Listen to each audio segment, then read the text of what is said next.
Hello and welcome everybody. Today we are going to see the second type of macronutrient, and that is the proteins and fats. We have seen in our last class carbohydrates and water. हमने हमारी last class में carbohydrates and water ये देखा था। अब हम देख रहे हैं प्रोटीन्स और फैट्स। अब यहाँ पे प्रोटीन्स, फैट्स, कार्बोहाइड्रेट्स और वाटर, जैसा कि हमें पता है, ये मैक्रोन्यूट्रिएंट्स है। तो प्रोटीन और फैट एक ऐसी चीज है जो हमारे जो इंटरनल ऑर्गन्स है उनको शीथ प्रोटेक्टिव लेयर्स प्रोवाइड करती है। इसके साथ साथ में वो इस तरीके की एनर्जी प्रोवाइड करती है कि उनका जो प्राइमरी फंक्शन है उसके लिए प्रॉपर प्रोटेक्शन मिल जाए, जिसे हम कहते हैं बॉडी बिल्डिंग। मतलब वो हमारी बॉडी की मेंटेनेंस, रफेज और प्रॉपर स्ट्रक्चरल पार्ट बनाने में हेल्प और सपोर्ट करते हैं। आपको पता होगा, जिन बच्चों को ना अपनी बॉडी की मेंटेनेंस बनानी होती है या जिसको भी जो भी जिसे भी बनाना है, उन्हें प्रोटीन रिच डाइट लेने के लिए कहा जाता है। वाई? बिकॉज प्रोटीन जो है हमारी बॉडी की मेंटेनेंस का ध्यान रखता है। That is why we say that the protein gives body building food. Protein देता है बॉडी बिल्डिंग फूड। तो बॉडी बिल्डिंग फूड के लिए हमें प्रोटीन रिच डाइट और प्रोटीन के प्रोडक्ट्स का इंटेक करना चाहिए। इसी के साथ साथ में कुछ ऐसे फैटी कंटेंट्स भी होते हैं जो हमारे बॉडी में मस्कुलर लेयर्स बनाते हैं, तो वो फैट्स कहलाता है। तो ओवरऑल जो प्रोटीन्स हैं ये वो न्यूट्रिएंट्स हैं जो हमारी बॉडी में एनर्जी तो देते ही हैं, बट हमारी ग्रोथ के लिए सबसे ज्यादा इम्पोर्टेंट है। जब हमारी ग्रोथ अच्छी होगी तब हमारे ये इंपॉर्टेंट न्यूट्रिएंट जो है ये इंटीग्रेट होंगे अच्छी तरीके से। ठीक है। अब जो हम छुट्टी नहीं, छुड़ाओ, छुड़ तो गई।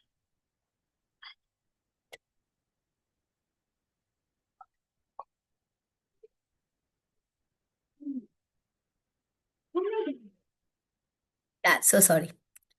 सो या सो यहाँ पर ये पूछा जा रहा है कि प्रोटीन जो है उसका कंपाउंड और या उसका स्ट्रक्चर क्या होगा। तो सबसे पहला, प्रोटीन का जो स्ट्रक्चर है, वो जो ऑर्गेनिक स्ट्रक्चर है, वो अमीनो एसिड्स के साथ मिलता है। और अगर हम अमीनो एसिड्स की बात करें तो अमीनो एसिड्स में सबसे एसेंशियल जो एलिमेंट होता है वो होता है नाइट्रोजन। कार्बन, हाइड्रोजन और ऑक्सीजन को मिला के बनता है कार्बोहाइड्रेट, जो हमने हमारे पिछली क्लास में देखा था।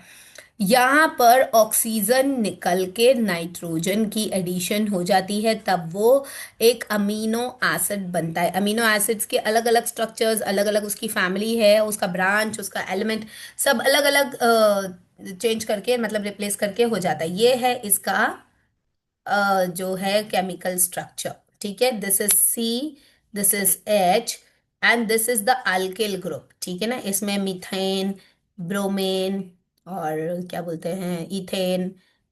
Methane is the one and then ethane is two, then propane, butane and all those many different eggs, and then फिर अगर डबल बॉन्ड होता है तो इन लग जाता है। ये सारी चीजें हैं, these all are scientific concepts, but basically हम ये समझें कि as an health care educator हमको ये पता होना चाहिए कि जो प्रोटीन है वो अमीनो एसिड्स है। तो उसके लिए नाइट्रोजन और hydrogen plays a very important role. तो ये है amine, NH2 is called as amine. ये अमाइन जब ये एड ऑन हो जाता है तब ये प्रोटीन का एक कंपाउंड बन जाता है। मतलब जो भी न्यूट्रिटिव फूड जिसके अंदर ये वाला कंपाउंड स्ट्रक्चर होगा वो प्रोटीन रिच होगा। ठीक है। और ये प्रोटीन रिच फूड खाने से हमारे बॉडी के अंदर अमाइंस काफी अच्छी तरीके से हो जाते हैं, जिसमें नाइट्रोजन और हाइड्रोजन की प्रोविजन बहुत अच्छी हो जाती है। ठीक। अब हम ये देखेंगे कि प्रोटीन रिच फूड कि क्या क्या होते हैं। तो यूजुअली मीट, फिश, एग और ये सारी चीजें होती है। इसके अलावा पल्सेस, ऑयल सीड्स, नट्स, इसमें प्रोटीन सबसे ज्यादा मात्रा में पाया जाता है। ठीक है। प्रोटीन को आप किन किन एरियाज में क्लासिफाई कर सकते हैं? तो प्रोटीन जो है वो क्लासिफाई होता है फॉस्फोप्रोटीन, केसिन मिल्क में, न्यूक्लियोप्रोटीन और क्रोमोप्रोटीन।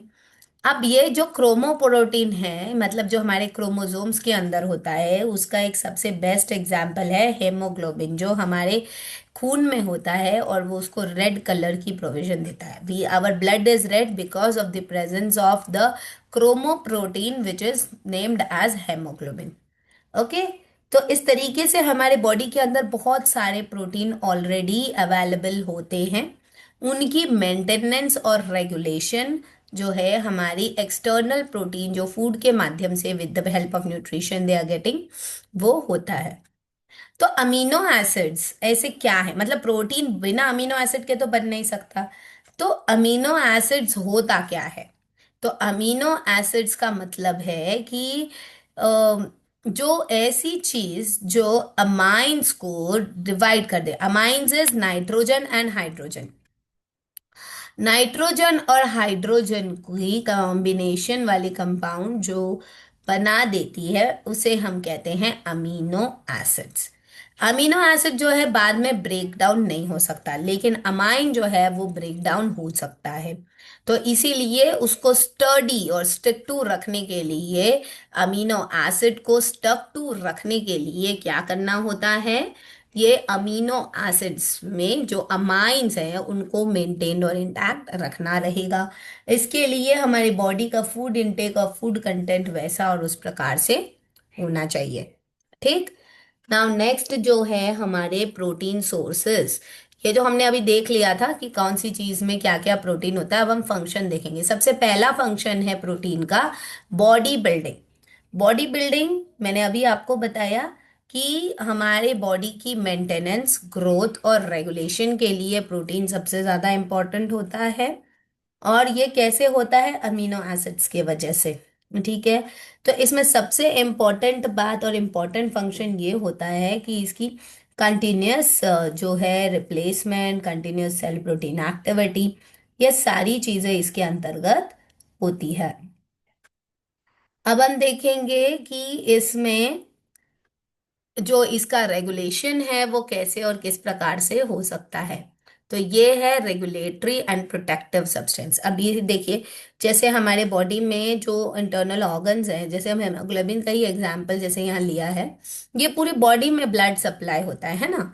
तो जब when the blood is supplied in the whole body, तो क्या होगा कि ये ऑक्सीजन को कैरी करके ऑल ओवर टिश्यूज में जाएगा। ठीक है ना।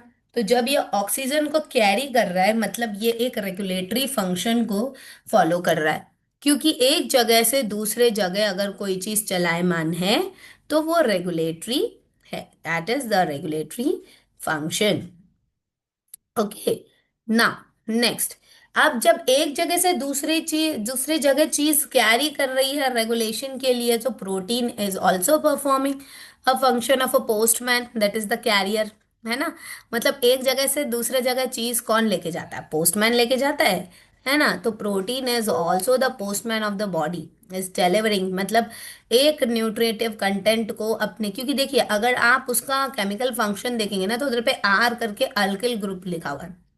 Alkyl group is a carbon and hydrogen group. ठीक है ना। कार्बन और हाइड्रोजन ओनली का जो कंपाउंड बनता है, चाहे डबल बॉन्ड हो, ट्रिपल बॉन्ड हो, या double carbon dioxide, triple carbon dioxide, जितने भी साइक्लिक चेन्स होंगी, वो अल्किल ग्रुप होता है। तो मतलब कार्बन और हाइड्रोजन का जो कॉम्बिनेशन बॉन्ड को इधर से उधर कैरी कर रहा है, वो आर अल्किल ग्रुप से हो रहा है। ठीक है ना।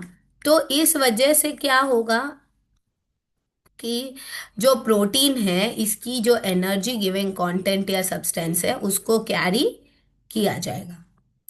ठीक है। तो ये हो गया। Next, energy giving functions. जो हमारे एनर्जी गिविंग फंक्शंस हैं वो ये हैं कि जो प्रोटीन है वो 4 कैलोरी पर ग्राम जो है ये यील्ड करता है इन द ह्यूमन बॉडी। मतलब हर एक ह्यूमन बॉडी में 1 ग्राम में 4 कैलोरी प्रोटीन होता है। जनरली जो प्रोटीन फूड होता है।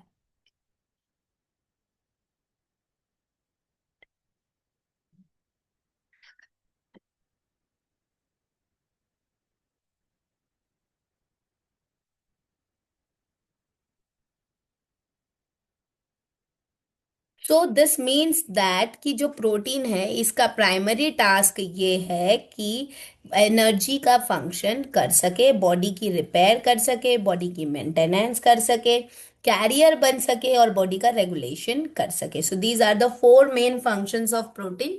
You can just put the heading functions of protein and you can just write these four main functions. अब जैसे हम लोगों ने पिछले उसमें देखा था डाइजेशन, एब्जॉर्प्शन, यूटिलाइजेशन, तीनों में कहाँ कहाँ प्रोटीन का यूज है. तो डाइटरी इनटेक मतलब अगर आप प्रोटीन का इनटेक लेंगे और अगर आप अमीनो एसिड्स का इनटेक देखेंगे तो यहाँ पर प्रोटीन और अमीनो एसिड्स जो है बिल्डिंग ब्लॉक्स का काम करते हुए सबसे पहले इस चीज की एब्जॉर्प्शन करेंगे एंड देन फिर हमारी बॉडी में ये सारी चीजें कैरियर के रूप में देते हुए यूटिलाइज करेंगे. ठीक है ना. तो डाइजेशन में क्या होगा, break down, that is synthesis. Absorption में क्या होगा, उसकी सारी चीजों को अपनी तरफ खींचना. और यूटिलाइजेशन, कैरियर के रूप में पहुंचाना. सो digestion means synthesis and absorption means regulatory function. ठीक है. अब ये देखो, ये चार फंक्शन को एक बार देखो. तो सबसे पहला फंक्शन क्या था हमारा, बॉडी बिल्डिंग. तो बॉडी बिल्डिंग करने के लिए उसको ब्रेक डाउन करना पड़ेगा. दूसरा फंक्शन क्या था हमारा, रेगुलेटरी. तो एब्जॉर्ब करने के लिए, रेगुलेशन करने के लिए रेगुलेटरी और कैरियर दोनों एक साथ होगा एब्जॉर्प्शन में. ठीक है. और यूटिलाइजेशन में एनर्जी गिविंग.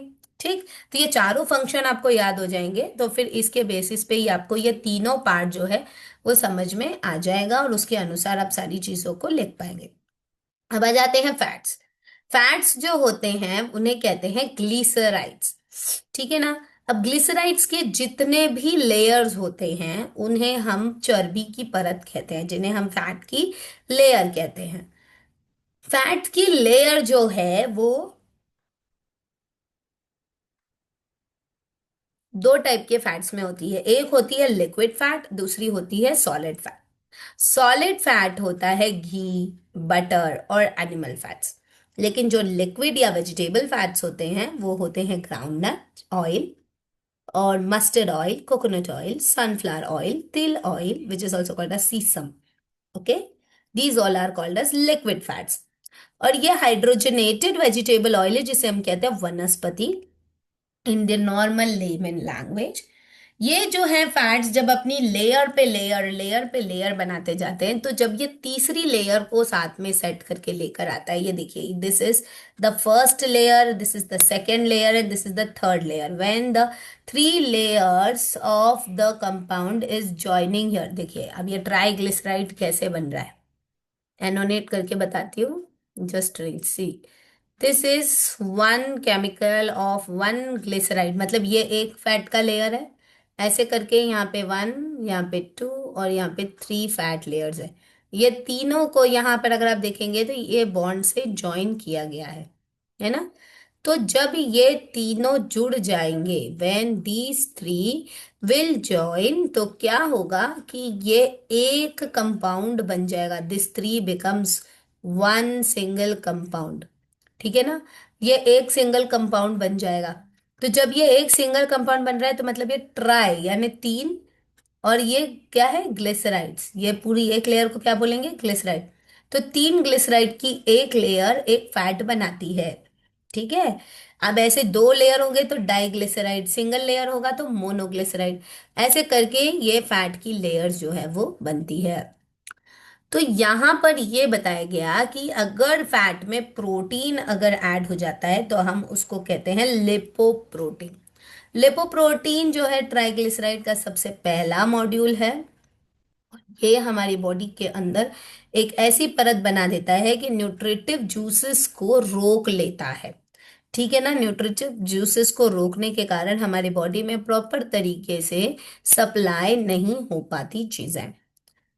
तो फैट्स को तीन टाइप के फैट्स में क्लासिफाई किया गया है. सिंपल लिपिड्स, लिपिड्स यानी फैट्स. ठीक है. Simple lipids, compound lipids and derived lipids. ठीक है ना. Simple, compound and derived. तो जो सिंपल लिपिड्स होते हैं उनका क्या होता है, सिंपल लिपिड्स जो होते हैं उनका ये रोल रहता है कि जब ट्राइग्लिसराइड का फॉर्मेशन हो रहा है और उसमें कोई एसिड का फॉर्मेशन है तो वो सिंपल लिक्विड लिपिड हो गया. अब हम देखेंगे compound lipid is the lipid of rapid addition of three fatty acids, मतलब ट्राइग्लिसराइड्स कितने होने चाहिए, थ्री। तो वो एक कंबाइन मॉलिक्यूल बनेगा ट्राइग्लिसराइड का। फिर इसके बाद आ जाता है हमारा लिपोप्रोटीन। लिपोप्रोटीन मतलब प्रोटीन के साथ जब ट्राइग्लिसराइड मिलेगा। देन फिर इसके बाद आएगा डिराइव्ड लिक्विड्स, मतलब ये बनाया हुआ। तो ये विटामिन में ऐड होता है, फैट सॉल्यूबल विटामिन्स के अंतर्गत ऐड हो जाते हैं जो फैट्स, उन्हें हम कहते हैं फैट सॉल्यूबल विटामिन्स। और ये फॉर्म और स्ट्रक्चर करते हैं। तो फैटी एसिड्स में अलग अलग स्ट्रक्चर और फॉर्मेशन होगा। यहाँ पे आपको स्टेयरिक एसिड का स्ट्रक्चर और इसके साथ ओलेइक एसिड का स्ट्रक्चर दिया है, जिसके अंतर्गत फैट जो है अनसैचुरेटेड एसिड के रूप में है। ठीक है। Now next we come on to this leonic and unleonic is not important. The characteristics of fat. Yes, this is a sure short question asked many times in the exam since this paper is there. So characteristic क्या होगा, सबसे पहला एक तो unsaturated. Unsaturated क्यों होता है, because ये अपनी चीजों को लेयर पे लेयर लेयर पे लेयर बनाता जाता है। इसको अगर कहीं से भी अपने जैसा कुछ मिलेगा उस पर लेयर बना, मतलब ये संतुष्ट कभी नहीं होता। Saturated means something which is happy with whatever though so and so is having, that is saturated. Unsaturated means needs something, is always in the search and foundation of something. So that is unsaturated. एक तो fatty acids unsaturated, फिर अगर उसमें vegetable oils आ जाते हैं then it's hydrogenated vegetable oil and that time it acts as an catalyst. फिर जो फैट्स होते हैं ये ऑक्सीडाइज्ड रूम टेम्परेचर पर ही रहना पसंद करते हैं और इन्हें कोई ओडर या फ्लेवर इसमें नहीं आता है। This just a lipid and this just a layer of the fatness और द लिपिड्स। नाउ फंक्शंस देख लेते हैं, फैट का क्या रोल क्या फंक्शन है। तो सबसे पहला फैट का फंक्शन है सोर्स ऑफ एनर्जी, क्योंकि जैसे कि हम लोगों ने हमारी पिछली क्लास में भी देखा था, फैट जो है एक लेयर बनाती है। तो जब कोई एक ग्लिसराइड की लेयर बन रही है तो वहां पर स्टोर्ड एनर्जी बन रही है, the energy is getting stored. तो ये जो स्टोर्ड एनर्जी है ये वैसा और उस प्रकार से होगा जैसा होना चाहिए। सो ये हो गया ट्राइग्लिसराइड का stored energy layer. Next is insulation and padding. देखिए, अगर कोई फैट पर्सन है तो फिर वो उनके बॉडी इंटरनल बॉडी ऑर्गन्स को जल्दी असर या अफेक्ट नहीं करेगा, बिकॉज वो हमारे इंटरनल बॉडी ऑर्गन्स को प्रोटेक्टिव लेयर प्रदान करते हैं। Next, satiety value. Satiety value का मतलब होता है कि आपको अगर भूख लगी है और अगर आपको कुछ समय तक खाना नहीं मिल रहा है तो आपके बॉडी में जो फैट जमा हुआ है हमारी बॉडी उसी से काम चला लेती है। और इसीलिए फैट जो है ये अनडाइजेस्टेड फूड को या ऐसा फूड जो स्टोर्ड फूड है उसको यूटिलाइज करके हमारे बॉडी के अंदर की क्षमताओं की पूर्ति करता है। So there should be some fat in the body so that we can store the fibers in the form of satiety value. So people who are fat, they have high quality of satiety value in them. Next is essential fatty acids, जैसे gastro intestinal tract, इसके अंतर्गत बहुत सारे essential fatty acids होते हैं जो कि unsaturated होते हैं। फैट सोल्यूबल विटामिन के लिए फैट का होना बहुत ज्यादा जरूरी है, बिकॉज ये जो है जैसे कि लिक्विड वाली पार्ट लिक्विड में ही घुलती है और सब जगह सप्लाई होती है, उस प्रकार फैट सोल्यूबल विटामिन भी फैट में ही सोल्यूबल होके पूरे बॉडी में सप्लाई हो पाएंगे, अदरवाइज वो बॉडी में वो नहीं सप्लाई हो पाएंगे। इसीलिए अगर हमको हमारी बॉडी में ए डी और के की जरूरत है तो हमारी बॉडी में फैट होना चाहिए, क्योंकि अगर फैट यानी चर्बी हमारी बॉडी में नहीं है तो हमें इन विटामिन की कमी जो है वो हो सकती है। विटामिन जब पढ़ेंगे तब आपको समझ आएगा कि इनका क्या रोल है। अब नेक्स्ट आ जाते हैं डाइजेशन, एब्जॉर्प्शन एंड यूटिलाइजेशन। तो हर बार ऐसे ही करिएगा कि जो फंक्शन है ना उसी के अकॉर्डिंग आप इन तीनों चीजों को समझिएगा। देखिए जैसे फंक्शन बोल रहा है कि ओह व्हाट्स हैपनिंग,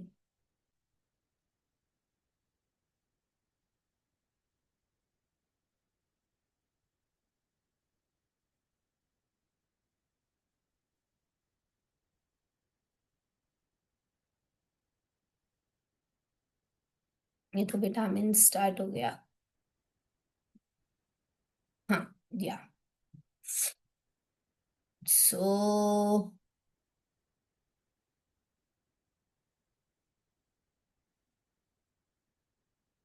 हाँ, सो जैसे अब हम फंक्शन की बात कर रहे हैं, तो फंक्शन क्या चीज दिया गया है? एनर्जी की सोर्स।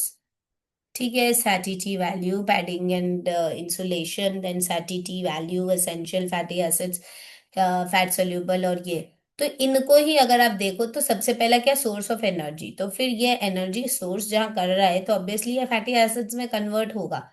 ठीक है ना? तभी जाकर ये स्ट्रेट अवे ये सारा काम को समझ पाएगा। फिर ब्लड शुगर लेवल को कंट्रोल करने के लिए जो किडनी के फंक्शंस होते हैं उसको भी वो क्लीनिंग फैक्टर्स के रूप में लेगा। ठीक, फिर लिपोप्रोटीन जो है वो एब्जॉर्ब होगा हमारे ब्लड में। ठीक, फिर जो इसके बाद अगर कोई खाना खाता है या कोई मील लेता है तो वहां पर ये जो इसका प्रोसेस है, इसको एक प्लाज्मा करके कंटेंट है वो आ जाता है। और इसी वजह से जो प्लाज्मा आ रहा है वो क्या करता है? लिपिड्स के पूरे एरिया को क्लीन करता है। ठीक, तो लिपिड्स के पूरे एरिया को क्लीन और क्लियर करने के लिए इसको ये कहा जाता है क्लियरिंग फैक्टर। ठीक, अब इसके बाद लिवर। ये पूछ रहा है कि लिवर जो है इसका मेटाबॉलिज्म में क्या रोल है? मैंने आपको लास्ट क्लास में बताया था metabolism is catabolism and anabolism. तो मेटाबॉलिज्म जो है यहाँ पर सिंथेसाइज करता है कोलेस्ट्रॉल को, जो कि लेयर्स ऑफ फैट्स होते हैं। और इसमें अगर हाइड्रोजन आ जाता है तो अब हम इसको डाई हाइड्रोजन कोलेस्ट्रॉल भी बोलते हैं। ये जो ट्राइग्लिसराइड लिपिड है, इसमें जब प्रोटीन की लेयर मिल जाती है ग्लोबुल्स से, तो इसको हम चाइलोमोनास बोलते हैं। अब ये जो है ये सिस्टमैटिकली ऑब्जर्व कर रहे होते हैं हमारे लीवर को और हमारे पूरे बॉडी ऑर्गन को, और पूरी तरीके से स्टाफ कर रहे होते हैं। तो यहाँ पे हमारा प्रोटीन का टॉपिक और कंटेंट कंप्लीट होता है। Tomorrow we will see vitamins, and yes, tomorrow there will be class. There it may get late or delayed by 5:30 approx, अगर हो जाए तो। ये तो आप समझ लीजिएगा, अदरवाइज टाइम पे हमको कल भी ज्वाइन करना है। Tomorrow being Saturday, but you have to join tomorrow. और अगर क्लास नहीं होगी तो श्योरली मैं मैसेज कर दूंगी। ठीक है। So here we have finished with this. Tomorrow we will do vitamins and minerals both together.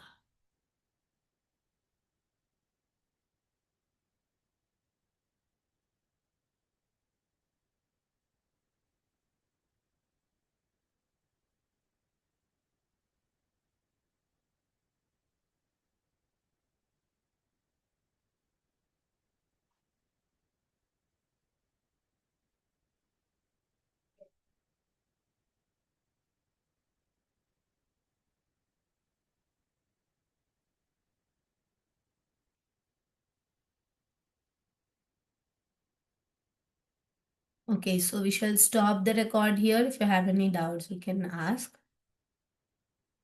I will take the attendance by the time.